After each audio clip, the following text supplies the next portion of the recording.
Hello everyone and welcome back to another episode of Turbo Tabletop.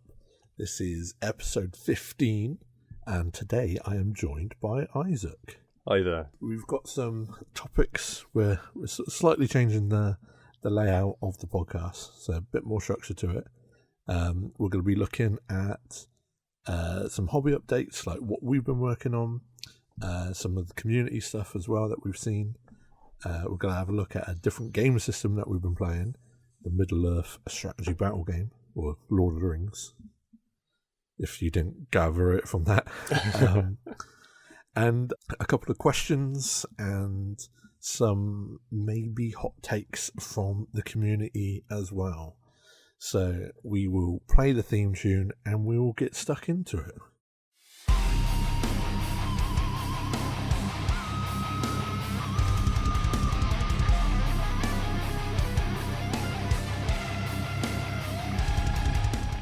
So, we'll start off with some hobby time. Isaac, what have you been working on?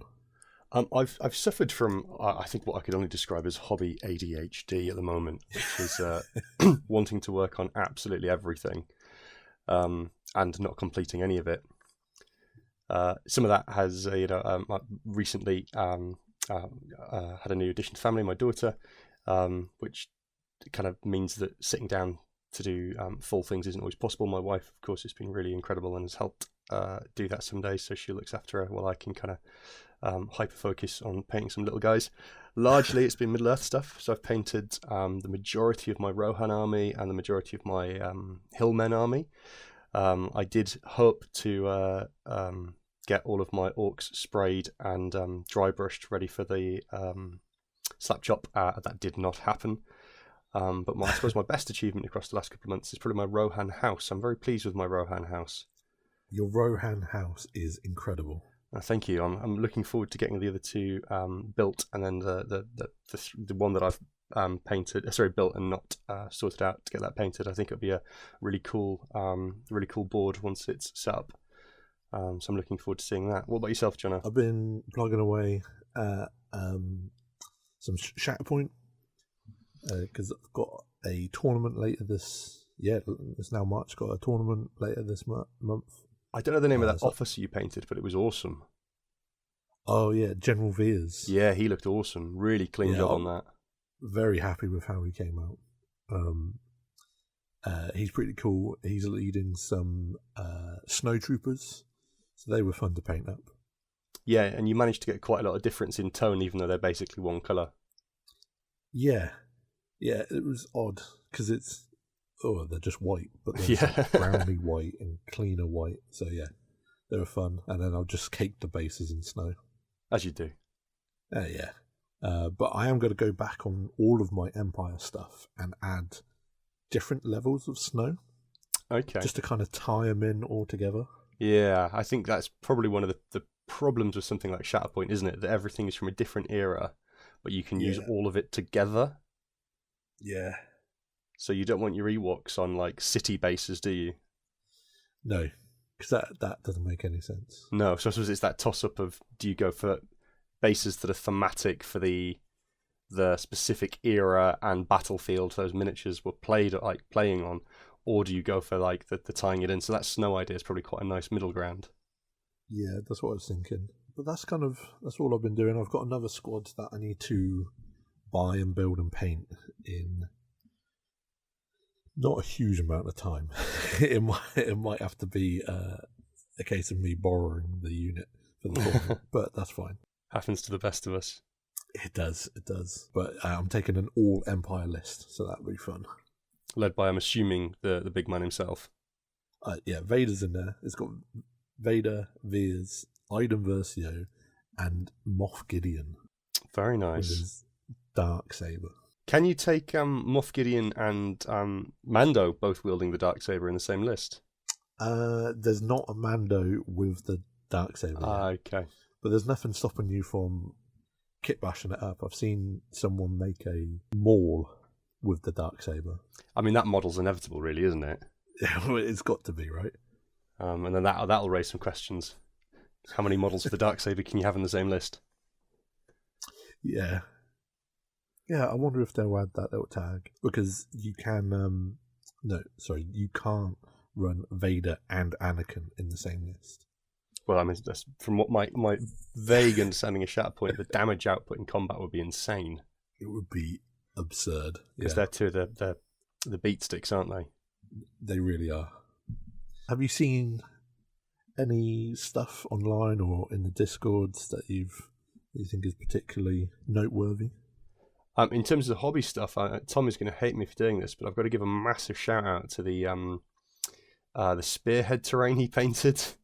I know he absolutely hated doing it, but it was such an awesome, such a clean job. And I think that level of attention to detail on terrain is just like absolutely commendable. And it looked awesome, even though he hated it. He did hate it, but he's done an amazing job. And even all his Skaven, like everything he's done for his Age of Sigmar so far has been great. Yeah. And I'm going to give a shout out before you go on, Jono, to Row. So you don't have to do it, and it doesn't look like favoritism. But that Sylvaneth character was brilliant. It's really cool. Yeah. So Rose, my wife, she's done a kind of girly pop Sylvaneth. So lots of pinks and pastel colours and like a flowery base. She's taken inspiration from like cherry trees. Yeah, it looks really like that. It looks so cool. She does have a cooler name for them rather than girly pop. There's like a scientific name for the cherry tree, and I can't remember it. But it kind of flows into, it's like a skurineth or whatever. But anyway, that's what we're going to stick with girly pop. Girly pop, yeah. There's been a couple of others, like it was nice to see Paddy. He was working on some Dark Eldar, and I want to mention it as well because he quoted the last episode of the podcast about hobby burnout for him to try something else. And it's just cool to see Dark Elves for Old World. You don't see them very often. No, I think that like that kind of the Dark Eldari, Dark Elvy stuff kind of gets maybe a bit lost in the shine of their cleaner cousins. Yeah, because I don't know Old World too much. Are they one of the full armies, or are they ones with just a PDF? I believe it. I'm going to annoy somebody, probably Dave or George, if they do listen. Please do listen if you don't, Dave and George.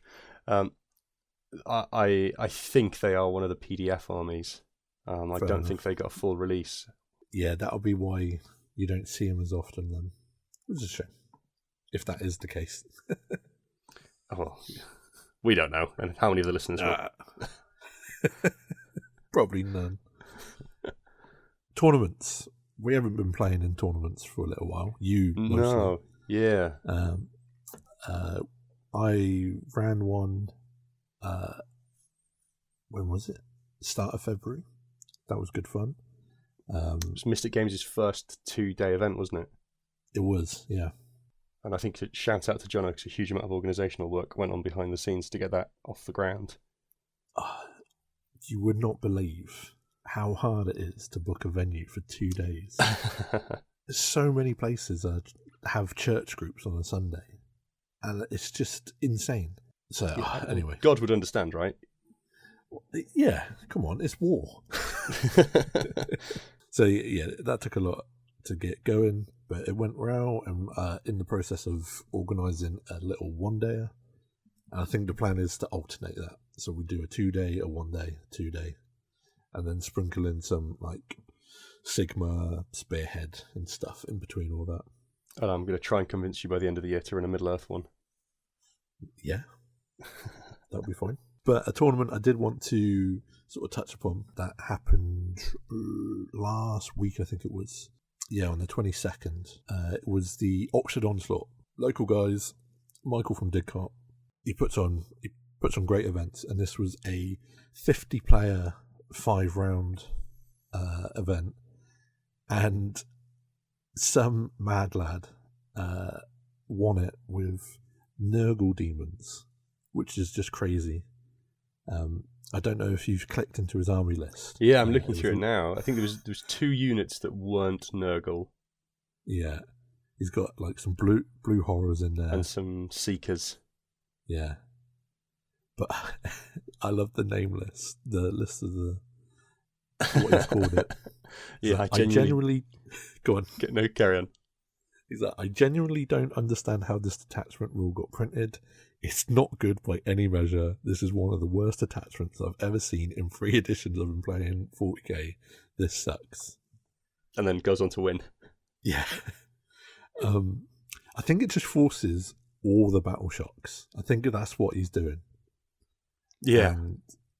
Because in the actual Goonhammer article, it's like you've never seen a game where you have to roll that many battle shocks. And battle shocks in 40k are now, we've said it before, they're not relevant until they really are. Yeah, you don't fail them until you shouldn't fail them. So, yeah, it's just cool to see something different taking a win at a 50-player event. Well, it's similar to the I want to say Derek Apesh, but I'm going to get his name wrong, and that's dreadful. But he's like the top Chaos player in the world at the moment, and he runs the Chaos Cults list, which is like 100, 60 Traitor Guards, 60 Cultists, 60 Accursed Cultists, and his army list was originally the title was all of the negative reviews all of the major Warhammer streamers had given it. So like That's utterly incredible. unplayable. This is a tabletop, Vanguard tactics. Like this is a meme list, Art of War, and then he went on and took like a major GT with it, and seems to be like one of the few guys that is winning tournaments with it. But yeah, I like those tongue-in-cheek names of this list is shit, but I'm having fun. Yeah, I do enjoy reading what people call their lists. It was when the Blood Angels, not Blood Angels, lists were coming out. I think the guy that came like second or first or something at a tournament, his was the FAQ about how the better oath of moment worked. That's good. Just to prove that it does work. But I mean, just looking at the top 4 for this Oxford Onslaught as well, you got Chaos Demons winning it. Then second was Drukhari. Third was Orcs. I don't know what kind of flavour of Orcs that was. Warhorde, of all things. And then and fourth was Necrons. Like, yeah, crazy. Not the names you're hearing lots about, is it? No. So it's a breath of fresh air, and I think the meta is in a good way all over the place at the moment. Like you can take whatever. I've not played a 40k game since November,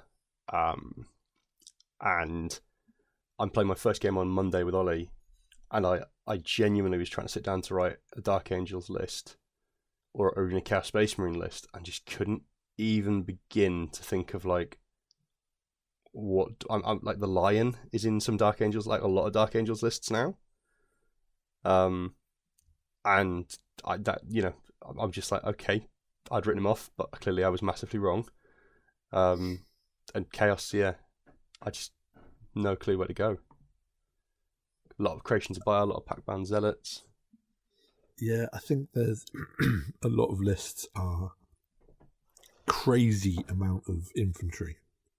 Just flood the board, and just have all the activations.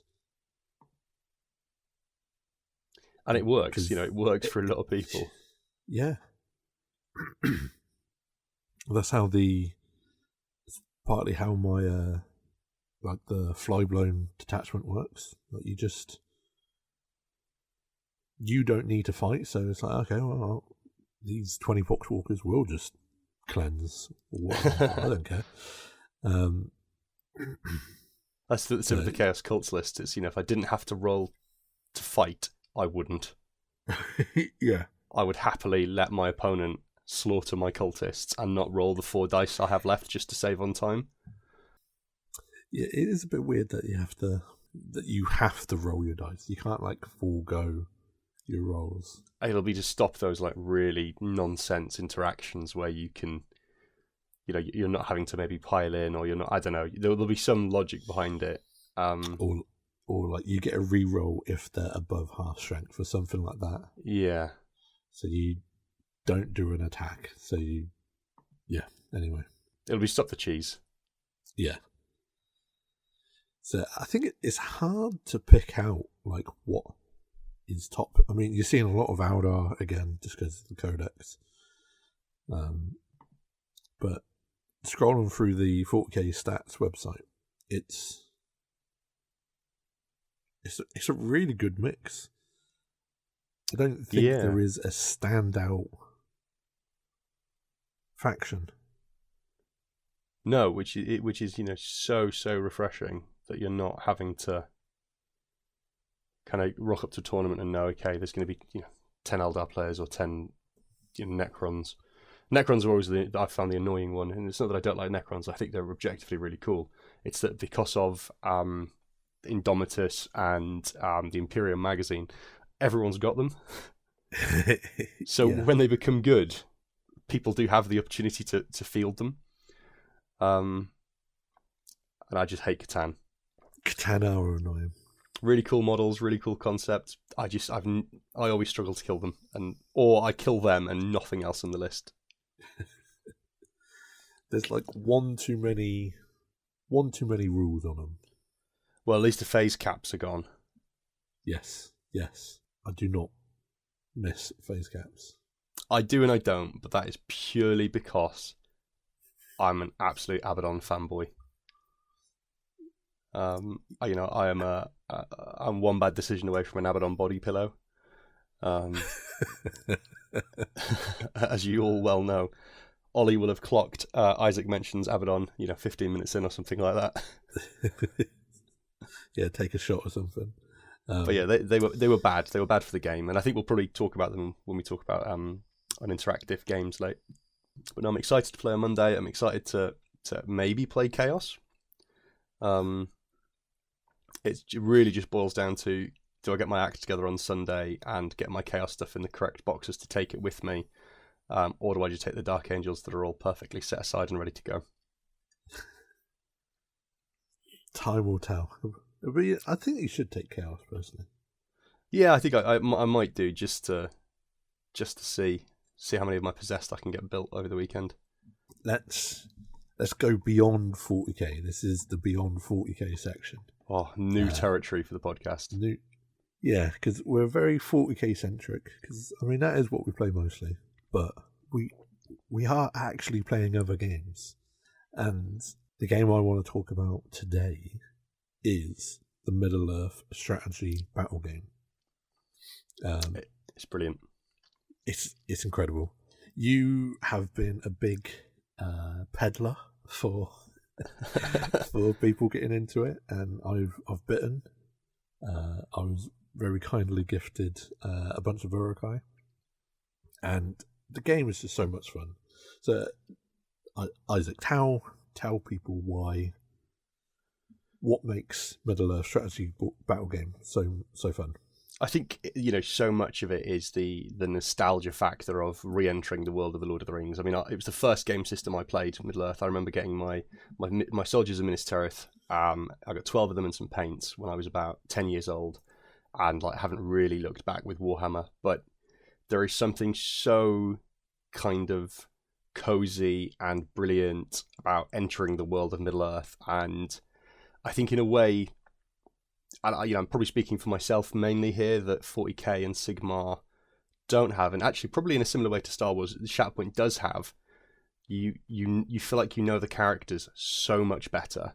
You feel like you know the setting a lot better, and that's because the setting is perhaps smaller and the lore is not as. I suppose with Star Wars, the legend stuff can be really complex, but the roughly what's going on. You roughly know who all the characters are, and it is I think once you get the grip of it, a very simple tabletop game at its core, and it's then the mastering of that game that is really interesting. There's a couple of guys, Nick and Joe, who play a lot more regularly. And I played Nick on Thursday, and just looking. Sorry, not Nick. I played Joe. Do apologise. On Thursday, and just looking at how he'd constructed his list, and how I hadn't really probably thought about mine in the same way. I was just like, oh, here's some stuff I've got. It was a real lesson in you need to be more intentional around list building and how you're going to go with it. It can't just be a horses are cool. But yeah, it's just the world of the Lord of the Rings is awesome. We know the characters, and we kind of just want to get stuck in with it. Yeah, I think you saying about the nostalgia of doing the miniatures as a kid. I think it also the nostalgia also goes a bit further than just Warhammer, because I feel like probably for definitely people like our age, Lord of the Rings, the films, they were probably some of the first real entries to fantasy absolutely worlds that we saw and got to grips with, and those films are incredible.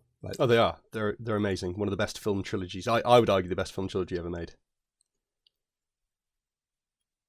Yeah, I can't, off the top of my head, I can't think of a better one. Just last night we finished watching it. The Return of the King. Yeah, great film. It is a great film. It has about 5 endings, but it's an incredible film. And just and it's so cool that the game system can pick out characters from. It's not even just the main characters. Obviously, you've got your fellowship and everything. Yeah, but then there are they flesh out a bit more the guys that do have a little bit of screen time. Like one of the that guy that's on the one of the Oliphants, that first guy that then is it Beastmaster? Yeah, he pretty quickly gets a spear thrown at him by Aramir. But he's a character, you can buy him, you can use him, he's got rules. And it's the same with there's one of the orcs that it's in Return of the King. He's the one that is waiting for the pirate ships to rock up, and he's got another head on a spike on his head. I don't believe he's a named character anymore, but he but you can buy him. You can. There's I think up until the new edition, the game was so massive and so detailed, and you had characters cropping up left, right, and centre from the books, from the histories of Middle Earth. Characters that don't appear in the main trilogy or the Hobbit, but are kind of in the appendices, and they were getting models, and it was really cool to see this bigger world coming to life. And for whatever reason, I'm sure it's a licensing issue. They have cut the world down massively. The Kahand, who are almost like I suppose you describe them as like Mongols in Middle Earth, like the Mongolians. Cavalry army, really cool to look at. Gone from the game, completely gone. A lot of the named characters who appeared in the books, gone. So Gildor, one of the elves who, the first elf that Frodo meets on his journey to Rivendell, gone. And it came at a weird point because they just released their latest campaign book, the Angmar book, which introduced 1, 2, 3, 4, 5, maybe 5 or 6 new heroes that do not appear in the films. And now none of them have rules outside of a PDF. They apparently will get rules in the next army book, which I'm hoping is released or at least teased on Sunday. But the world has gotten smaller. So if you're a big book fan, you're probably a little bit annoyed. But if you are you kind of a film fan, the game is just as big, I suppose. And And then the mechanics of the game are great fun. It does take a second because I mean such a 40k and even Sigma like centric like standpoint coming from that, like because every model in Middle Earth is its own unit. Yeah, because it's meant to be a skirmish game. Yeah, but then you've got like 50 guys. Yeah, it's not how it was quite. The original intent was like you played, Aragorn and the 4 hobbits versus 5 ring wraiths, or you played the Fellowship against 24 Uruk-hai or goblins, and that's how it was kind of originally fleshed out. But then, of course, the fan base were like, "Nah, screw that! I want to play the Battle of Pelennor Fields, and I want 500 Riders of Rohan." Yeah, because I mean that is cooler. Oh yeah, it is cooler. So, but yeah, the individual model and like true line of sight is I think a learning curve. You've got to kind of think very differently about how you're moving people around. And then when you fight, it's the duel that you have. Yeah, you do a duel roll and then the winner makes strikes. So the way I understand it is you roll for the amount of attacks that you have, and you're trying to see who rolls the highest. Yeah. And then if you roll the same, then it goes to their like fight value. Yeah, and then whoever has a higher fight value wins the duel. And that works in the sense that if I had, Aragorn, who is fight 7, and 2 hobbits fighting the Witch King, who I believe is fight 6, if I roll a 6 with one of the hobbits and not Aragorn, I still win the fight because I've got the higher fight value in the interaction. So the more dice you have in a duel roll, the better your chances are because you're always at the highest fight value you possess. And then all models make strikes. It's not just the rolls that were higher than your opponent's, which is I think different to 40k because you're used to like hitting and missing. Whereas in Middle-earth, if you win the duel, everything goes to wound. And then like every like chump just has 1 wound. Yeah, and no armor saves. And do you wound? Yeah, okay, he's dead. Oh, so other than your heroes who have points of fate, which is like I suppose like halfway between a feel no pain and an invulnerable save sort of thing. So they've got your heroes have characteristics. So they've got might, will, and fate.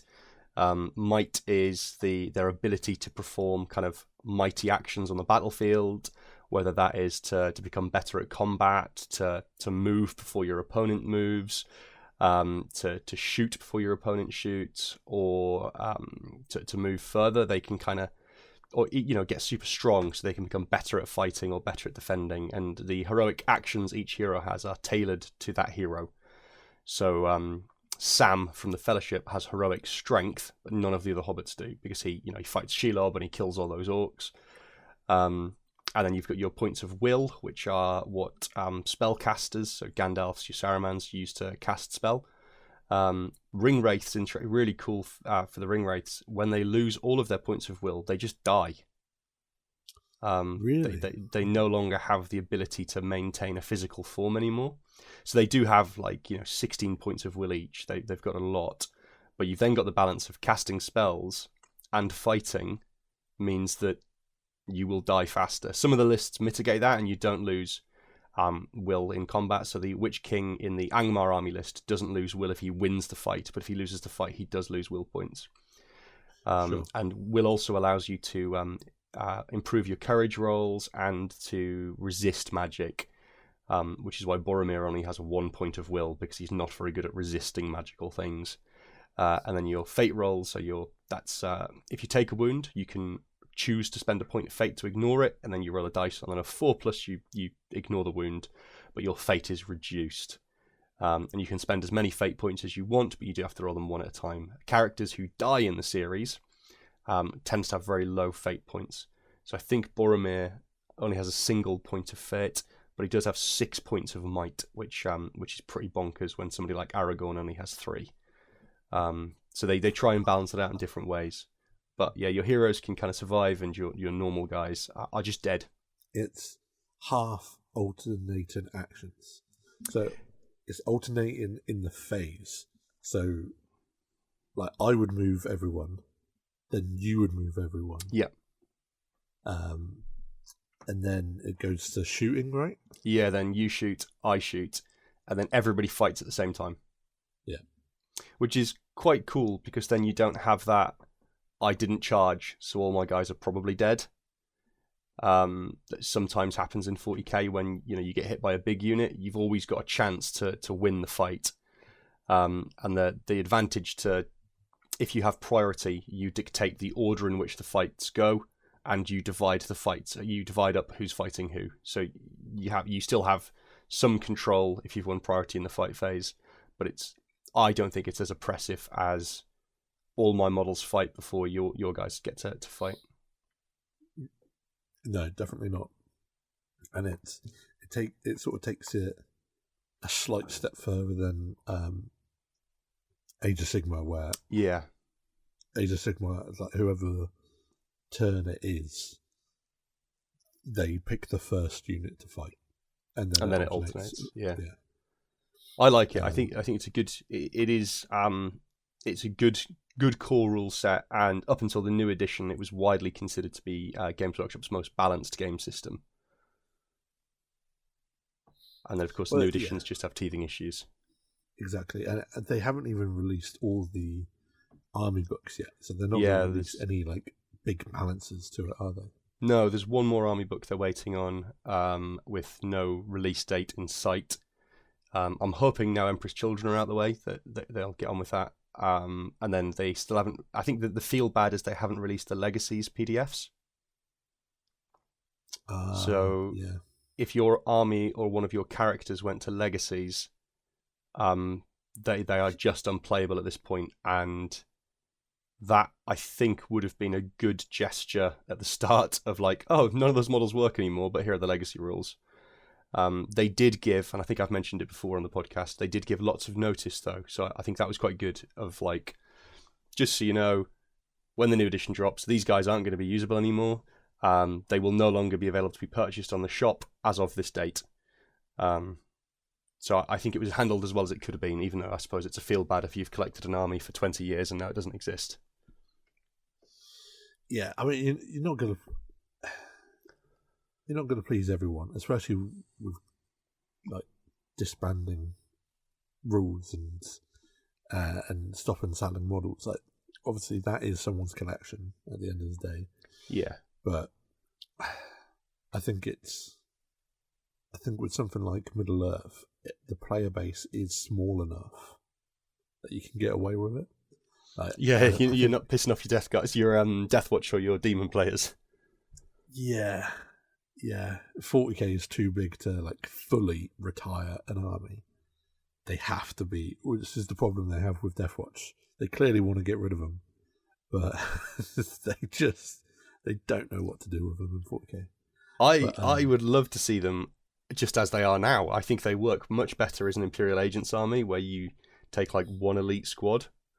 I think that, for me, I prefer, but I also get if you've collected them for however many years, it does feel rough, especially because in Middle Earth, even though the armies are gone, they are legacies. They're not tournament legal. I know some tournament organisers have said they'll look at the rules and then make a decision about whether or not they include them. But if Deathwatch eventually go, which they surely must in 11th edition, they're just gone, and that is feel bad. And there was no notice, was there? It was just, oh, there's your Imperial Agents Codex. Yeah. Same with demons. Like, we all knew it was going to happen, but until we were told, we didn't really know. The weird thing I find with Middle Earth though is the table size, 4x4.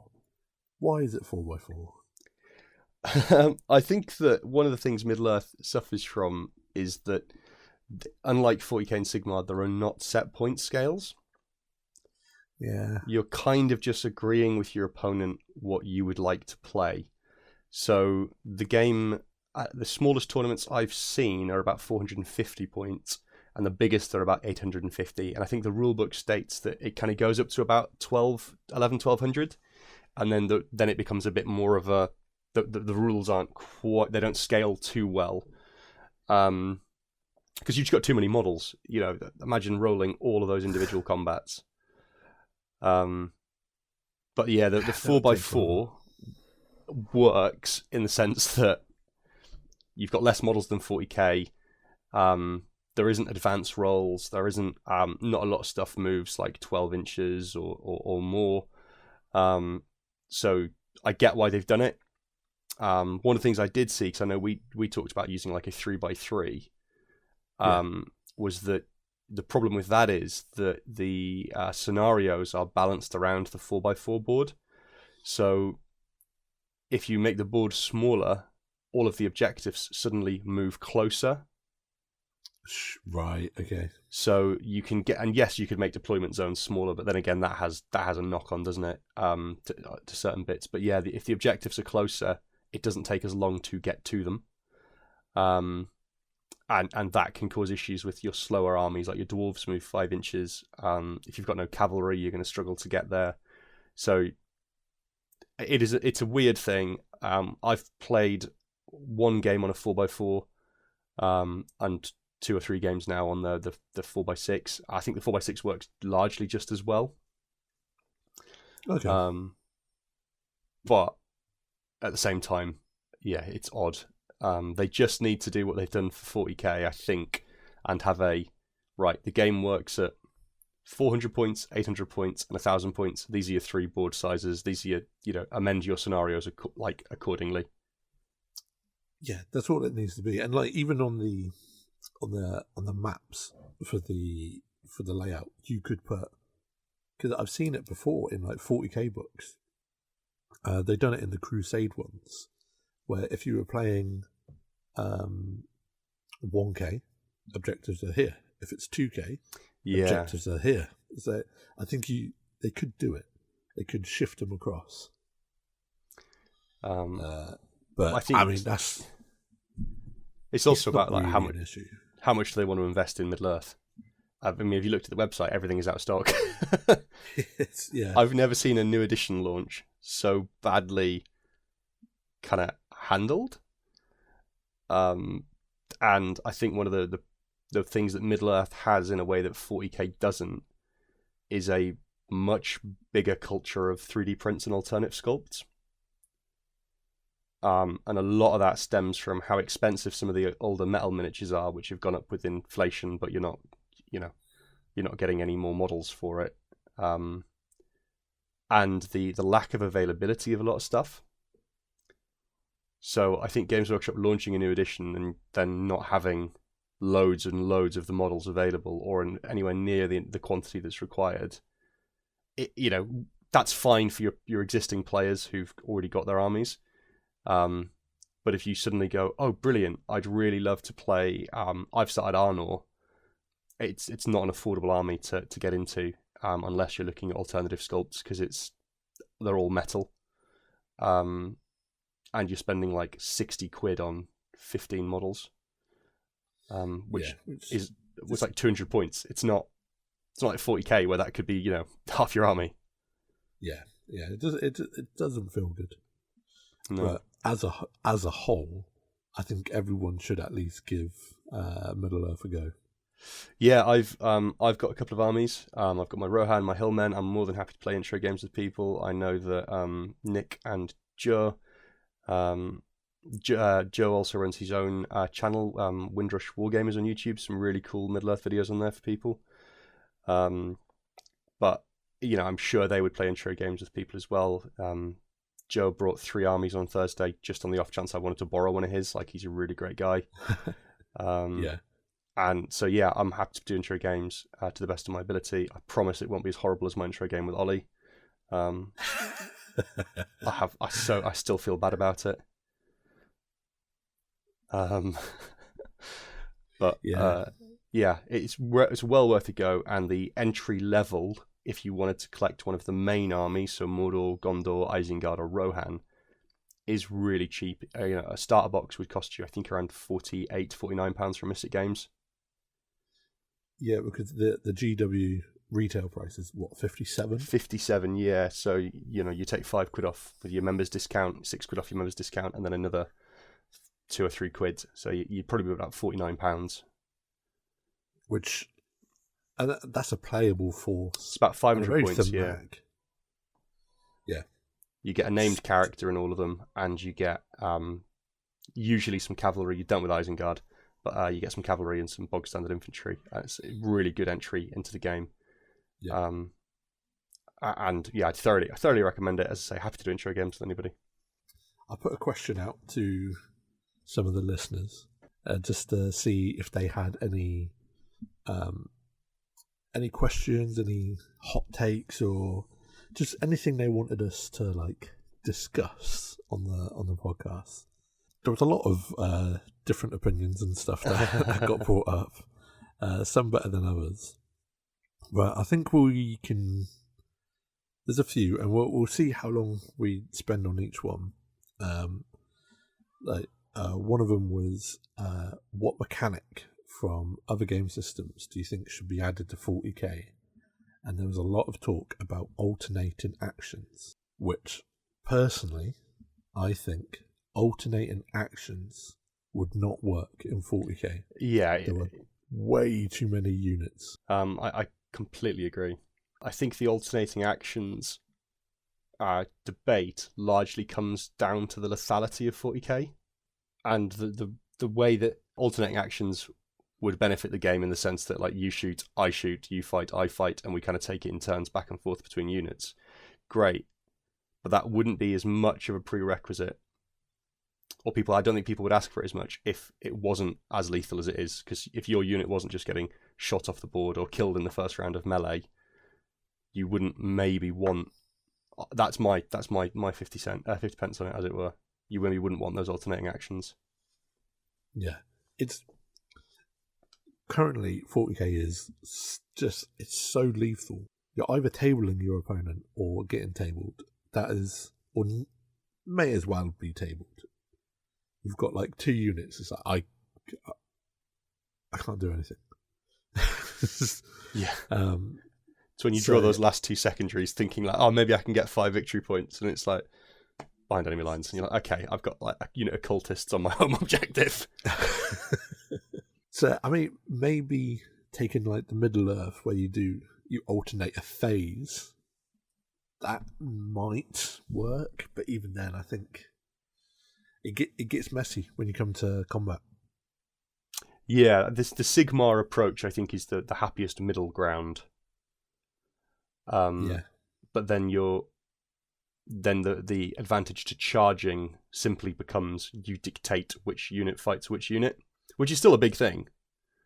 If I get to put my inner circle companions into a squad of Death Company, I know I'm winning that fight. But then because 40k is also so lethal, if I've charged you, I'm probably losing everything in the unit if you fight first anyway. Yeah.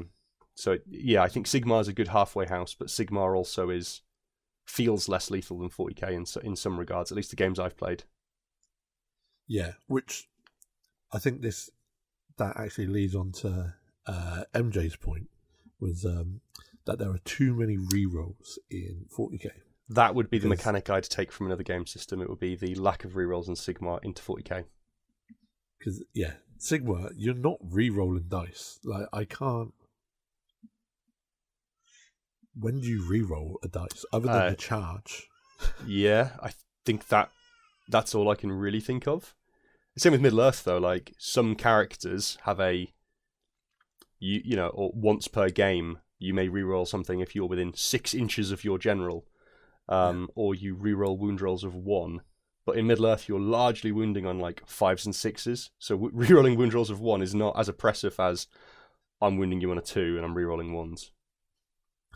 I had it in my game against Smithfield the other day. I had a character that hits on 3s with 5 attacks. So it's yeah, this is nailed in. I'm gonna be hitting. I rolled 1s and 2s on all my dice. Yeah. Okay. Anyway, moving on. And I had the same with my Gargants. 4 Yeah, attacks but hitting on you 4s. I've missed everything. Okay. Yeah. But it kind of feels bad when you don't hit, but I think it's only because we've come from 40k where you hit all the time. Yeah, you largely don't miss. So stuff does stick around longer. Unless you're in orc shooting. Yeah. But your Blood Angels Death Company, I've oathed my target, I've charged in, I'm rerolling all hits and all wounds. In madness. Really. Yes, I've only got chainswords in the new edition, but I'm strength 6. I can give myself lance for +1 to wound, and I can give myself lethal hits. You're going to get enough through. You're going to kill a lot of stuff. I think we mathed it out, and they can almost put down Magnus if it does come down to some it comes down to like, do you roll above or below average essentially? Yeah. And that's nuts. But you can put a serious dent into him. Yeah, you can. Which, shouldn't really be possible.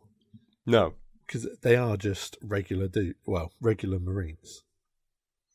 Yeah, they're just a bit angry. They shouldn't be able to kill demon Primorlocks. Almost. Yeah. Steve had an interesting one, and I've put down the quote here. He says, "I think the community now lazily and inaccurately uses the non-interactive thing, and it doesn't mean anything." What do you think to that? I'm inclined to agree with Steve. I think I mostly use uninteractive to annoy Tau players. And I think when we use uninteractive, that's largely we're probably annoying. I think the uninteractive element that we sometimes feel, or incorrectly perceive, stems from either poor balancing, sometimes bad matchups. That does happen. Even in any game system, my game against Ollie was in Middle-earth was really uninteractive because my army had +1 to wound across the board against his, and that feels bad. The poor terrain as well, I think, is a big part of it. If you're playing a shooting army and you don't have adequate terrain, yes, the game is going to feel uninteractive because you're going to get shot, but also it might be you've not hidden correctly. So some of it's a learning curve, some of it's poor game setup. The uninteractive rules I can think of are your phase cap rules. I think that was uninteractive.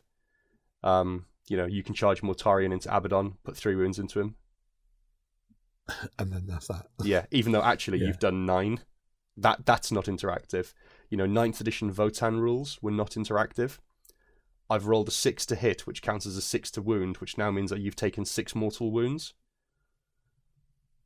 That wasn't interactive because it took out loads of steps that the game should require, and I think start of 10th Eldar had that kind of feeling where it wasn't that they were uninteractive, and that's why I think Steve is right in saying it's not used accurately. It was that they didn't have to have as many interactions to complete what they were trying to achieve. So you could just input fate dice and spam mortal wounds, and that feels rough. So yeah, I think it's used inaccurately. It's either bad matchups, poor playing on the player's behalf, like I've stood in the open and been shot off the board, poor terrain. In the last teams tournament we went to, I got put on the board against a shooting army, and the TO was like, yeah, I intentionally made this a very open board, and I thought that's really bad of you. That's really unfun. Because then I just got shot off the table, and I couldn't actually even hide all of my units in my deployment zone.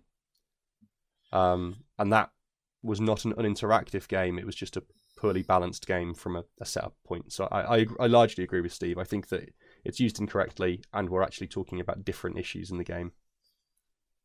What are your thoughts, Jono? No, I agree. I think there's more finesse, and it's one of those sayings that you hear, like, I don't know, Tabletop Tactics say the game's really uninteractive. So it's like, oh yeah, the game's really uninteractive. So I think there's a degree of that. It's also just it's it's a bit of a cop out, isn't it? Like you can just say, I don't get to interact with that. Where it's like, well,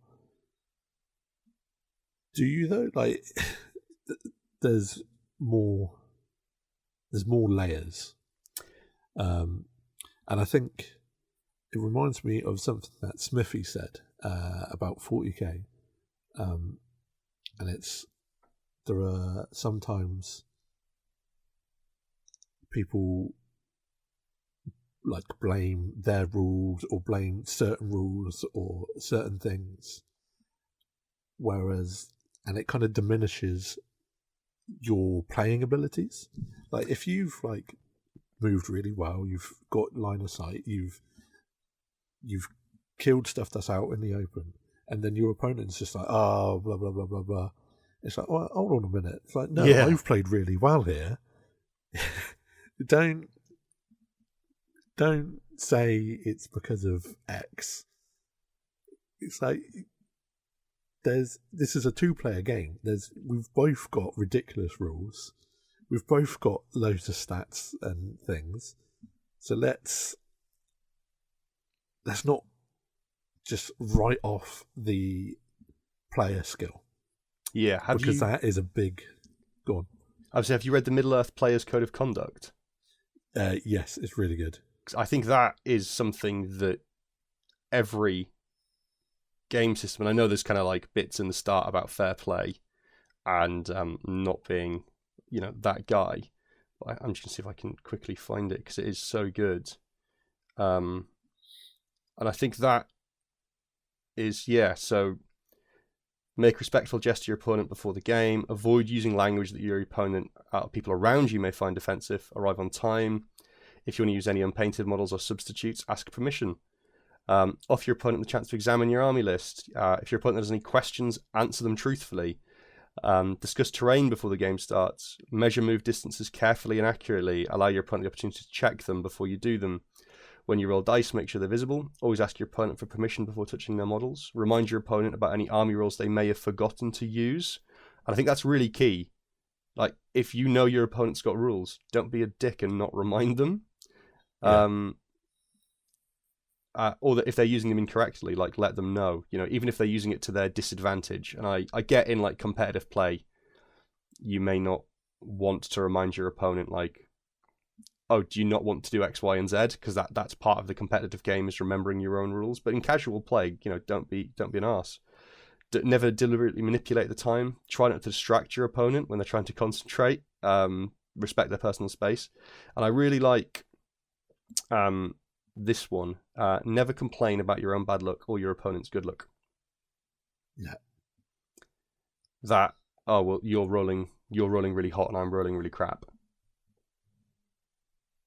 Well, I think that's just a nice, You can say to your opponent, of course, I'm really sorry, I'm rolling really hot and you're rolling really bad, but it should never be the other way around, because that diminishes the skill in the game, doesn't it? Yeah. As Smithy says.